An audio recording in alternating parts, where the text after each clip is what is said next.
Hey everyone, it's me. So in today's video, I am stepping way outside my comfort zone, and if you're watching this and watching me talk about this topic, you might also be out of your comfort zone. So let's get uncomfortable together, grab a seat, grab a blanket, and let's talk about this. So as you can see from the title, I'm going to be talking today about my first experience using a menstrual cup. And I'm just gonna tell you now, my experience was not perfect, but I am here to give you just an honest review and experience of what happened to me. So that being said, I am not sponsored, I'm not affiliated or anything with this brand, but I've just been curious. I've seen menstrual cups kind of being mentioned here or there, and if you're a female, I know you're sick of having your period too, because it's like the worst week of your life and it comes around every month and it sucks. And I know that we all just want to try the perfect way to deal with it. So the cup that I decided to try for the first time is the Diva Cup. And I decided to try this one just because it was kind of the first one that became popular, I think, in my eyes. It's the first one I heard of. So I just thought, it's my first time trying this. I'm a complete newbie at this, so I might as well try the most popular one. So if you clicked onto this video because you've had experience with it and you just want to hear about my experience with a certain area of interest about the menstrual cup, I've broken this video down into a couple sections so you can skip to these time codes if you're only interested in one topic regarding the menstrual cup. I've also left this list in the pinned comment in the comment section below, so check that out if this video is too long for you and you just want to see that one section. So for anyone who hasn't really heard of what a menstrual cup is yet, it's basically just another substitute for a pad or a tampon, and it's been claimed to be less bulky, less messy, less dangerous. There's less risk of like toxic shock compared to tampons. It's more clean because you're not stuffing like cotton up your hoo-ha, and it's also more budget friendly and environmentally friendly because you can buy one of these and it should last you up to a year. Okay, so I'm going to show you now just my first experience seeing and using the menstrual cup. Okay, so this is the Diva Cup I got. It is the size 1. I think that's like the normal one. They have a 2 and then they have like a junior or smaller one. I will open it up and I will see what we need to do with this. So this is what it looks like. This is my hand for a size reference. It's squishy, but it like holds its shape. Like it's not like just completely flimsy. And it comes with this little pouch, and it comes with this little Diva Cup booklet too. So I'll take a look at this and then I will let you know what it says to do.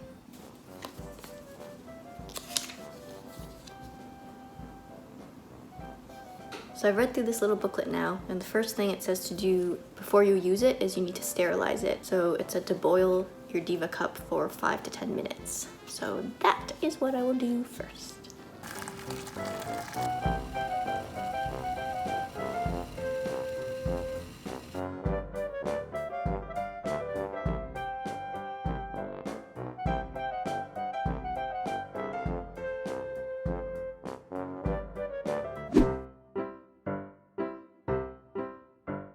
So a few days after I sterilized my cup, I finally got my period, and here is a little clip of my first time trying to put it in. Okay guys, the time is here. Auntie Flo has come for a visit, so it is time to try this out for the first time. So from looking at the manual, there seems to be 3 main steps on how to insert this. So the first step is to fold it, and there are 2 ways to fold it. There's either the U, which you kind of make a U like that, and then there's the press down fold, which makes a sort of triangle but like a smaller base at the tip. Then you stick it in and then you basically rotate it 360 degrees so that it spreads nice and evenly in there. But yeah, I'm just gonna try this. I'm not gonna show you. Okay, so it's in, so I'm just gonna let you know some of my first initial thoughts right now.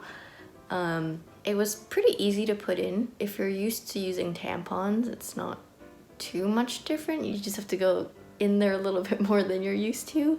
But it wasn't that weird for me. I'm not sure if it's in the right position, but I don't really know how it could be wrong. So I don't feel anything there physically, but I feel like just the idea that I know something's in there kind of makes me feel like I feel it in there, if that makes sense. But it's nighttime right now, so my first test for it, I guess, will be to see if it lasts the night. On the little instruction manual, it says you can use this for up to 12 hours at a time. So it is safe and good to wear overnight. I guess I'll let you know how I feel in the morning and give you any updates. Good night.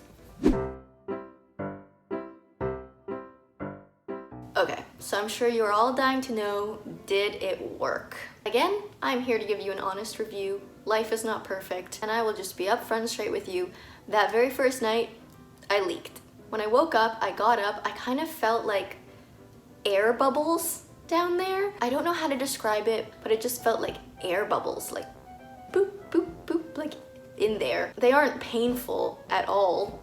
They're just kind of like, woo, like kind of weird. So I went to the washroom, and the first thing I noticed is, yes, I did leak a little bit. Because it was my first time trying this cup, obviously I didn't trust it, so I did put in an overnight pad to catch anything that might fall out, and I'm glad I did, and I suggest you do the same on your first try. And when I say leaked, I'm not saying there was like an entire pad full. There was just a little bit of leakage, like a little tiny bit more than spotting, like might have overfilled one of those super thin liners, but wasn't enough to be like, oh my gosh, all my blood came out. This cup caught nothing. So the next step after I noticed that was to take out the cup, obviously. When I reached in, I noticed that the cup had pushed farther up, like inside of me. So I was a little surprised, and it was a little bit hard to reach for, but it was fine. It wasn't like scary, like, oh my gosh, it's lost inside of me or anything. In fact, these can't get lost inside of you just because the size of these and the size of your canal, like, it can't get lost inside you. You will be able to reach it. But I just had to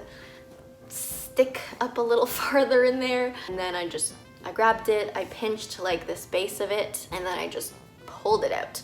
When I pulled it out, I noticed it was maybe 2/3 of the way full, so it did catch quite a lot, but I was confused because it wasn't completely full, like right to the rim. So I did some research just online on what might have happened, and I realized that a lot of people, the first time you try and put it in, odds are you didn't put it in right. So it might be the cup didn't fully open and pop out and suction correctly, or maybe I had it at some weird angle that wasn't quite hitting my cervix right. And this is when I discovered there are a lot of different tips and tricks you can do to help put this cup in right. I will get to these tips and tricks later in the video. So I wasn't too worried. I knew I probably just put it in wrong. I just need more experience with it.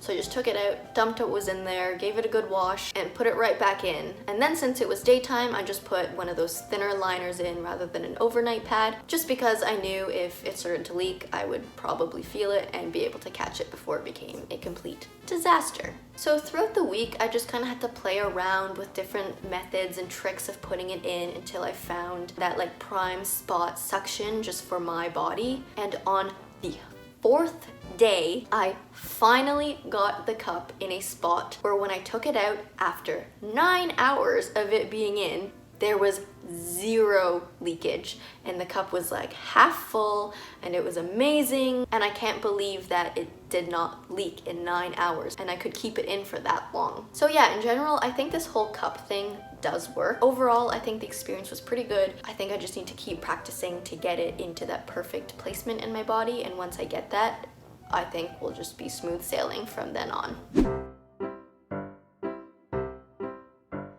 So one of my main tests for the menstrual cup to see if it was something for me is that if it was something that I could exercise in, because I do like to stay quite active. So I just needed to make sure it was something that worked if you were moving around really weird, going upside down, that sort of thing. And I would say in general, it worked. These past few months since we've been in quarantine, I've been doing a lot of home workouts, body weight workouts, HIIT, yoga, that sort of thing. So those are the types of workouts that I tested on. And I have to say, I didn't really notice anything different down there. It just felt like I knew something was there. It's kind of like when you have a tampon in, it's just you're aware that something's there, but you don't really feel anything there. I also decided to do an upside down test because yeah, I do a lot of yoga. I like doing headstands, handstands, all sorts of things that put me upside down. And then I was curious because when you're wearing a tampon, for example, the blood gets soaked in the tampon. It's not like there's loose liquid just free running all over the place. But with a cup, the cup catches the liquid, so the liquid just sits in here. So I was wondering what happens if you go upside down and the cup goes like this. Does all the blood rush out? And then when you like right yourself back, the blood like splashes back into the cup? Is that dumb? Is that a weird thing for me to think? But I just did a headstand just to see, and I didn't feel any weird splashing or anything, so I guess that passed the test too.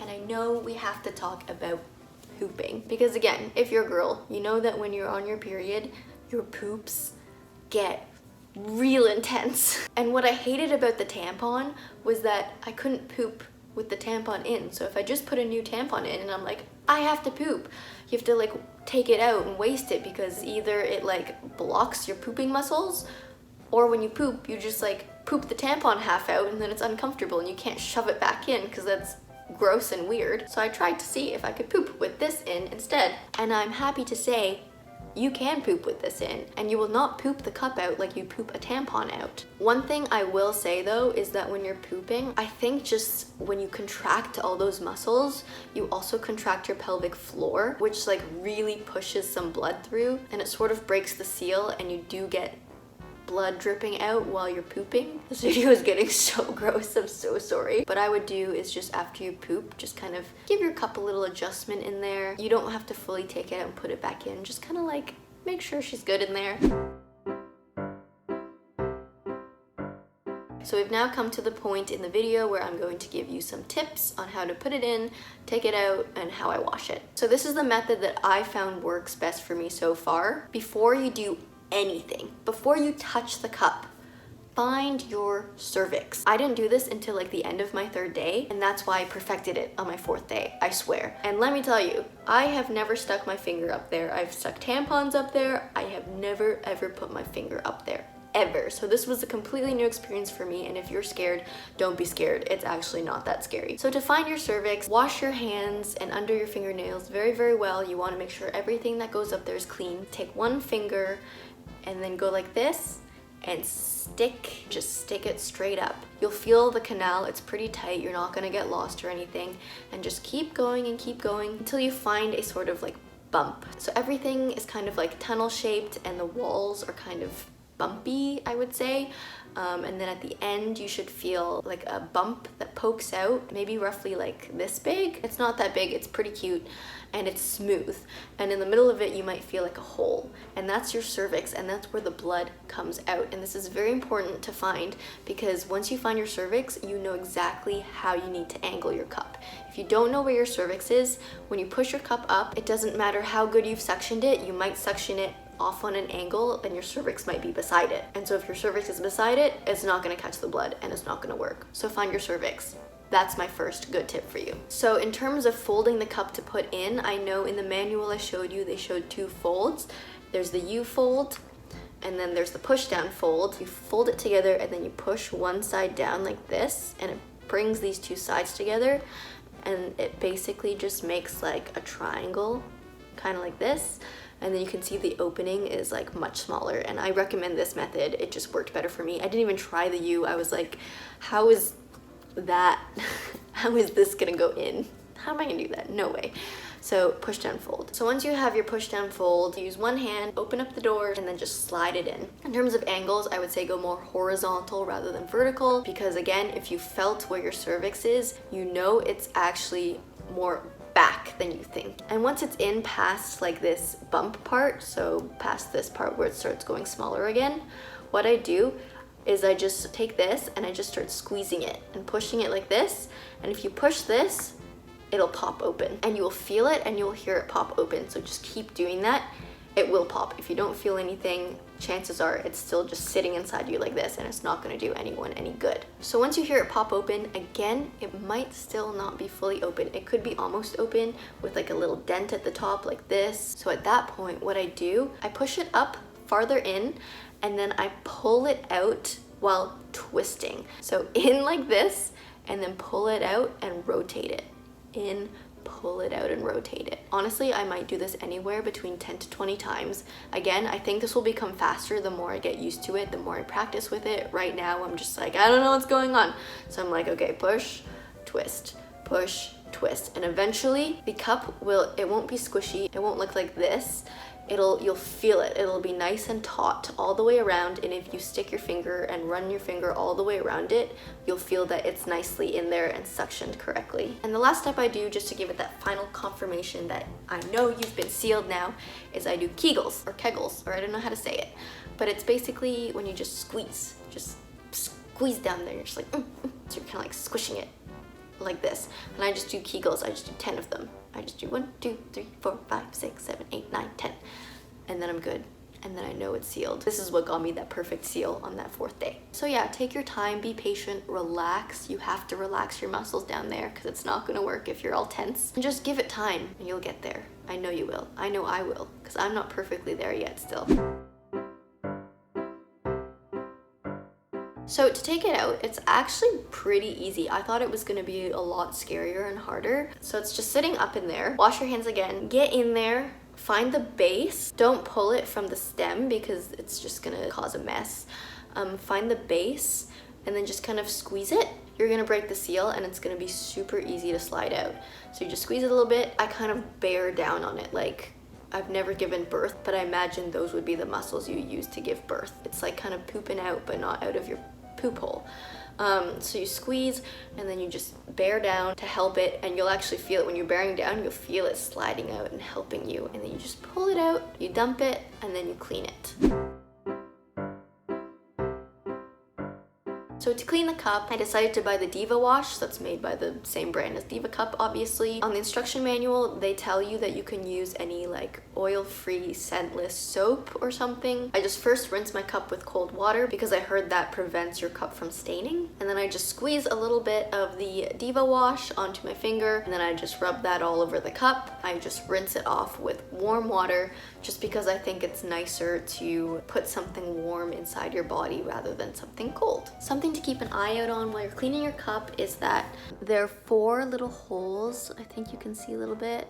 See along the edge, there are 4 little holes along the cup. These holes help the cup suction, and if you don't suction, it's gonna leak. So it's very important to keep these holes clean every time you're cleaning through your Diva Cup. So to do that, if you see there's something stuck in a hole, fill the cup with water, put one hand on top of the cup, turn it over, and then just give it a gentle squeeze. Don't squeeze it too hard because it'll just go down the bottom, but if you gently squeeze it, you'll just see these tiny little streams going out of the little holes, and it's kind of fun. Since we are still in quarantine here where I live, I haven't experienced using this going out or needing to change it in a public washroom, but I have heard that the best way to clean it in a public washroom, you can bring like wipes with you, and just like wipe around it, put it back in, or you can just empty it, put it back in without cleaning it, as long as you really clean it. The next time you have access to like a private bathroom, or if you go home, just clean it the next chance you get, and people have been fine just doing that. So yeah, that was my first experience with the Diva Cup. I don't think I have fully mastered this little guy yet, but I do think it is something you have to keep patient with. I've seen that from a lot of other girls' experiences. It actually usually takes up to like 3 to 4 full cycles before you actually master the cup. So yeah, I'm gonna keep sticking with this at least for the next few months, because the idea of being able to keep this in for 12 hours at a time without changing it is just like amazing to me. But yeah, if you've had any experience with menstrual cups, if you're better at putting this in than I am and have anything to share with me, please give me your tips in the comments, because I would love to try them during my next cycle. If you have any questions that I did not address in this video, or if you want a follow-up video in a couple of months to see where I'm at then, also leave that down in the comments. I go through all my comments. I'm not that famous. I don't get that many views, so I do read all my comments. And then if you are not interested in menstrual products or menstrual cups, also leave that in the comments. If this video didn't interest you, hopefully my next one will. So thanks for watching. Hope you liked this video, and I will see you in the next one. Bye.